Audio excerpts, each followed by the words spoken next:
Students, हम कर रहे थे ह्यूमन हेल्थ एंड डिजीजेस। इसमें मैंने आपको बताया था अब अबाउट द एलर्जीज। ठीक है, आज हम करेंगे इम्यून डिसऑर्डर्स।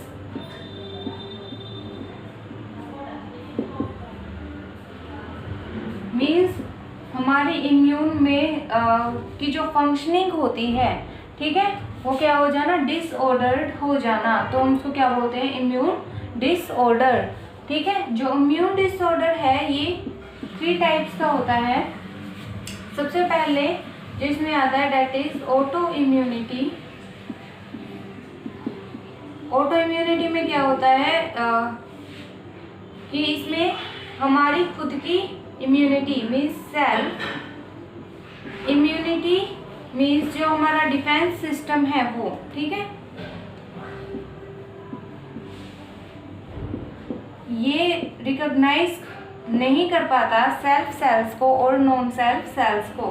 ठीक है, जो हमारा डिफेंस सिस्टम होता है does not recognises the self cells, self and non self cells. ठीक है, सेकंड आता है इसमें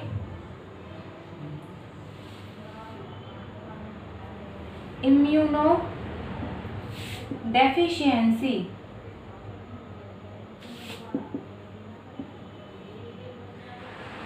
इम्यूनो डेफिशिएंसी इसमें क्या होता है कि जो हमारा इम्यून सिस्टम है उसके जो वर्किंग है उसमें कमी आना। जैसे जो सेल्स होती है, ठीक है, वो क्या टी सेल और बी सेल होते हैं, वो एंटीबॉडीज की प्रोडक्शन करती है। तो इम्यूनो डेफिशिएंसी में क्या आ जाएगा कि जो टी सेल और बी सेल है उनकी प्रोडक्शन में कमी होना।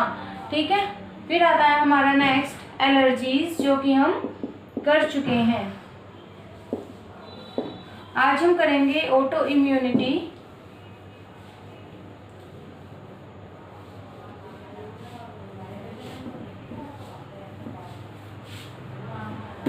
ऑटो इम्यूनिटी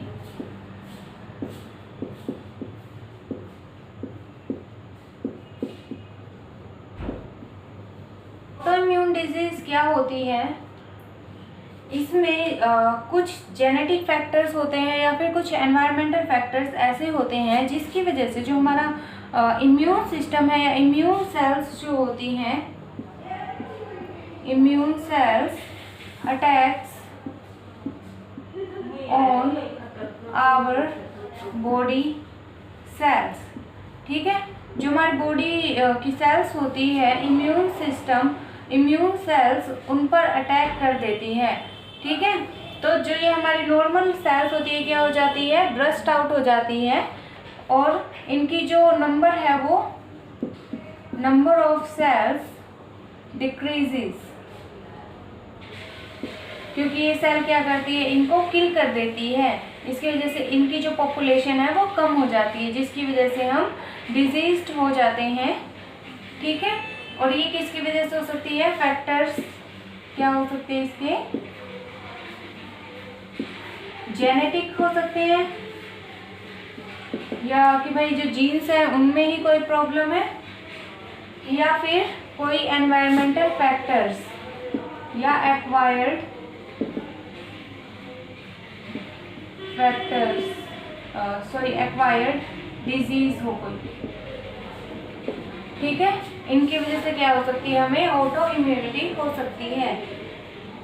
जो इम्यून सिस्टम है हमारी बॉडी में वो बना होता है majorly 4 type of components.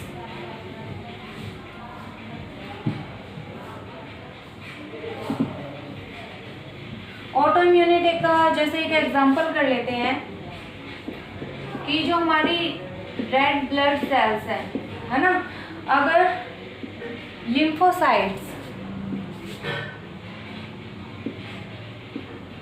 Lymphocytes में क्या आ जाती है, मैक्रोफाज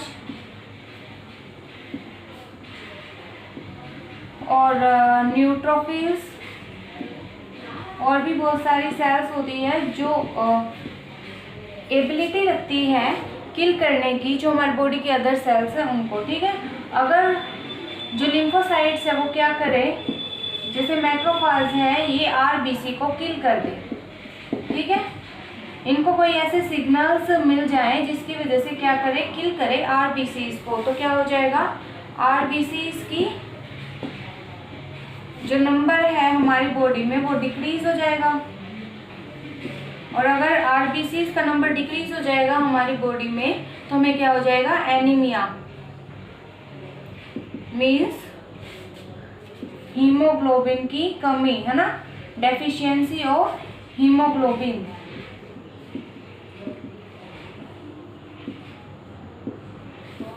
ठीक है, जब आरबीसीज का नंबर डिक्रीज हो जाएगा तो उसको क्या बोलेंगे, एनीमिया। और क्योंकि इसको हम जल्दी से ट्रीट नहीं कर सकते तो इसलिए इसको क्या बोलेंगे, chronic anaemia. It is the disease caused by auto immunity, ठीक है। और ऐसे ही एक और एग्जांपल है ऑटो इम्यूनिटी में। अब इसमें तो जो मैक्रोफाज और न्यूट्रोफिल्स थी इन्होंने आरबीसीज को किल किया। अगर मसल सेल्स को ये टारगेट करती हैं और इनको किल करती हैं तो जो डिजीज ओकर करती है वो है हमारी माइअस्थेमिया ग्रेविस, ठीक है। अगर जो मसल सेल्स है उनको मैक्रोफाज इनगल्फ कर ले तो जो डिजीज ओकर करेगी डेट इज माइअस्थेमिया ग्रेविस। और इसका पता कैसे चलता है कि जो मसल्स होती है उनका कोऑर्डिनेशन अच्छे से नहीं हो पाता, ठीक है। ये थी ऑटो इम्यून डिजीज, इसमें एक आती है माइअस्थेमिया ग्रेविस और दूसरी क्या आती है, क्रोनिक, दूसरी है हमारी क्रोनिक एनीमिया, ठीक है। अब जो हमारा इम्यून सिस्टम है वो कंसिस्ट करता है 4 type of components. Immune system, हमारा इम्यून सिस्टम है इसमें 4 कंपोनेंट्स आते हैं हमारे। The first one is lymphoid organs,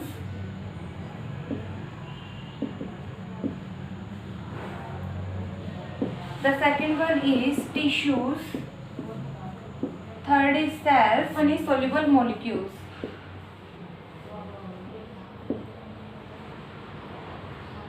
जो soluble molecules है इसमें क्या आ जाते हैं हमारी एंटीबॉडीज, ठीक है, एंटीबॉडीज।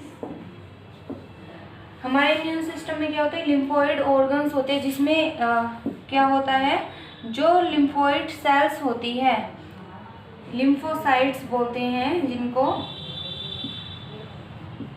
उनकी प्रोडक्शन, ठीक है। टिश्यूज होते हैं, टिश्यूज में किसका सिक्रेशन होता है, वेरियस हार्मोन्स का। और सेल्स भी क्या होती हैं, जैसे कि जो लिम्फोसाइट्स हैं, मैक्रोफाज, न्यूट्रोफिल्स, इन सब को भी इम्यून सिस्टम इंक्लूड करता है, टी सेल, बी सेल, ठीक है। और एंटीबॉडीज की प्रोडक्शन करते हैं तो वो भी क्या है, इसका एक कंपोनेंट है। जो हमारा इम्यून सिस्टम है ये यूनिक होता है ये, because it has the ability to recognise the cells या molecules as self and non self. और ये रिकॉग्नाइज तो करता ही है, साथ ही क्या करता है, मेमोराइज भी करता है। मेमोराइज भी करता है कि कौन सा जो एंटीजन है वो हमारी बॉडी में इंट्रोड्यूस हुआ है और किसके अगेंस्ट कौन सी एंटीबॉडी इनको प्रोड्यूस करनी है, ठीक है। तो हमारा इम्यून सिस्टम क्या है, it is very unique which have the ability to recognise the cells and molecules as self and non-self, and it also has a ability to memorize and remember them। ठीक है, ये remember भी कर सकता है, memorise भी कर सकता है कि कौन से एंटीजन के अगेंस्ट कौन सी एंटीबॉडीज की प्रोडक्शन करनी है। ठीक है, अब हम करेंगे नेक्स्ट लिम्फोइड ऑर्गन्स।